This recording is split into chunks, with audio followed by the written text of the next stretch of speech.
Hi everybody, it's me, Mr. Boardman, and I am here today to show you how to draw and paint a disco ball. And this is a really fun project. I love doing this. It's a few different steps, so I'm going to show you the first steps today in this video. You can follow along with me, or you can just watch and do it on your own afterwards. I also did make some how to draw sheets to help you. But the first step for this project, and this is just one example that I made, I also made another one, and this one I cut out and I put it on black paper with splatter paints. And so that's kind of like the last step for when we get to that point, we'll do that all together.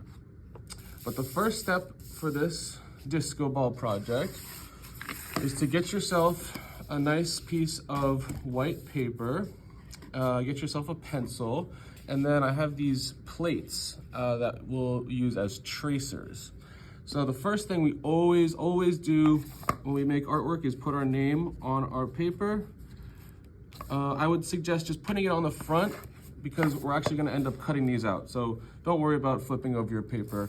For this one, just write your name in the corner and then trace your circle with pencil. And I'm gonna try my best not to push too hard on the pencil. Make sure you're just using a light pencil line. So once I have my circle traced, the next step to create the illusion that this is a sphere, which disco balls are spherical and they spin around and they shimmer light in different directions. Some people call them mirror balls. But I'm gonna make sure that I use curvy lines, and I'm starting at the top. Well, right now for you, it looks like the top, I'm kind of drawing upside down for you. So on the top of your circle, a curve, and then another curve. And the goal here is to make all these curvy lines in a row, and as you get further down your disco ball, they'll get longer. Once you get towards the middle, it's the longest, and then once you get past the center area, they'll start to get shorter again, all the way until you get down to the bottom. So by creating those curves with the shape of the ball, it's giving the illusion that this is a round object. Now, the next thing we're gonna do is you're gonna make lines inside of each of those rows. And the lines, you don't wanna just make them go straight down like a checkerboard. You wanna actually kind of stagger them. So notice that this one is not lined up perfectly with that one, almost like bricks. But it's okay if it doesn't look totally perfect. Also notice that I'm trying to make this line, it kind of goes at an angle this way when it's on this side of the ball, and on this side, it's going that way. And then in the center, they're more downwards. So you have to kind of change the direction of these lines based on what side of the disco ball you're drawing on. And again, try not to just make the lines go completely straight down. It's gonna make it look more disco ball-y if they're not lined up perfectly like a checkerboard. And I'm gonna do this all the way down. Take your time with this. The more squares and rectangles you have, the cooler it's gonna look. But for the sake of time, I'm trying to do this a little bit quicker for you so that you have plenty of time to work on your own.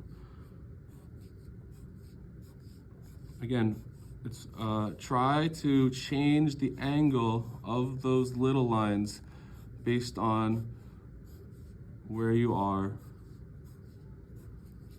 on the disco ball. And I thought it would be so fun once we all get these finished and we hang them up, we could have a little disco party.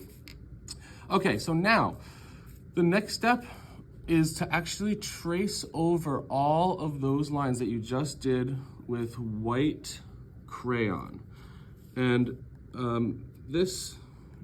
my suggestion here is to really push down hard on the crayon. You might want to line this up again and then do another go around just with the crayon. Another suggestion to make sure that this works is go over the lines back and forth. Don't just do one small little line. It might be helpful if you actually go over twice with your white crayon. It's okay if it gets a little bit off from those lines that you did. Because after this, we're actually going to be painting over it with watercolor paints. And what happens is wax, because crayons are made with wax, the wax will push the water away and the white crayon will pop through the water, and all of these little sections will have their own colors. You can see that's how I did this. And I had a lot of fun with it. I even used some shiny paints. And if you lose track of where you were, if you're like, I can't remember if I did this one already, just do it again. It's not gonna hurt if you go over it twice or even 3 times. But try your best to really focus so you know where you left off. And again, I'm trying to go as fast as I can here because I want to make sure that you have lots of time to work. So I'm pretty sure I got all of them. I'm not positive, but we'll find out once I paint over. Also, one tip is sometimes if you tilt your paper to the side, the wax of the crayon can shimmer off of the light and you can see exactly where the crayon is. But it's tough when you're using white crayon on white paper. Okay, so now the next step is to get yourself a cup with clean water and a clean brush and some watercolor paints. The reason they're called watercolor paints is because they need water to work. So make sure that you're adding water to the paints. Some of them are a little bit dirty, but that's okay. Just look around for a nice one and really get them watery. This is gonna work best if the paints are super watery. You don't want them to be so thick that they cover up your crayon lines. Okay, so now what I'm gonna do, I'm gonna start with this yellow, and I'm just gonna start painting what's called a wash. And that means I'm using lots of water on my brush. And hopefully you can see this, but the white crayon is now pushing all of the watercolor paints away.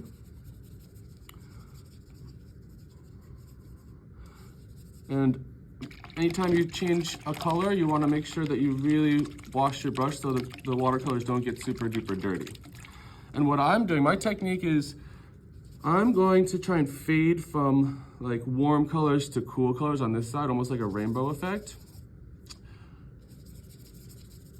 And it's okay if there are a couple spots that are really light, because that's just gonna make it look like the light is reflecting off of those mirrors, those little square mirrors.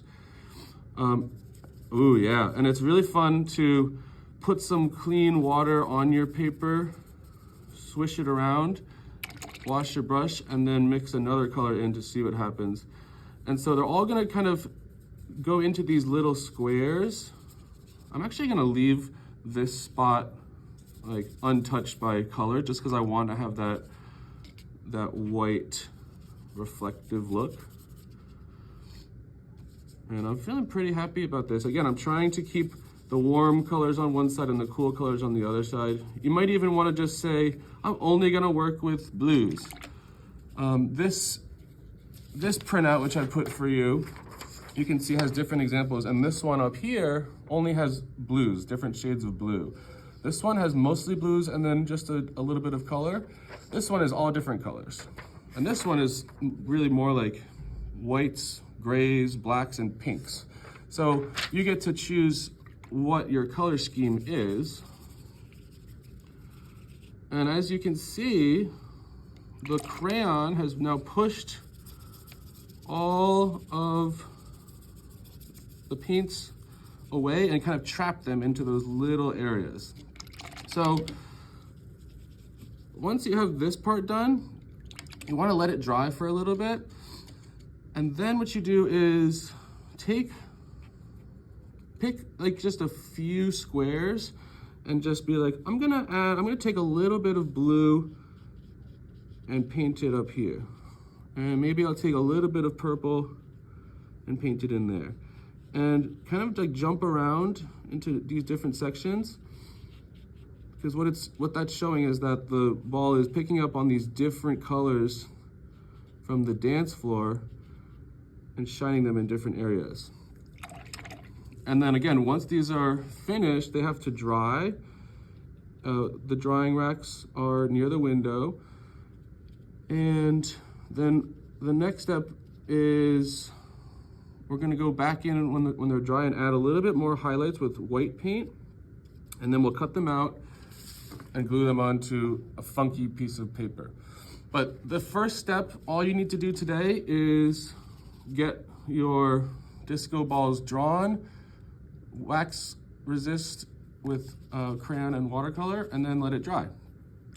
And please make sure you clean up any mess that you make, and please be responsible and kind to each other. And I can't wait to see your disco balls when I get back. Thanks for watching, everybody. Have fun.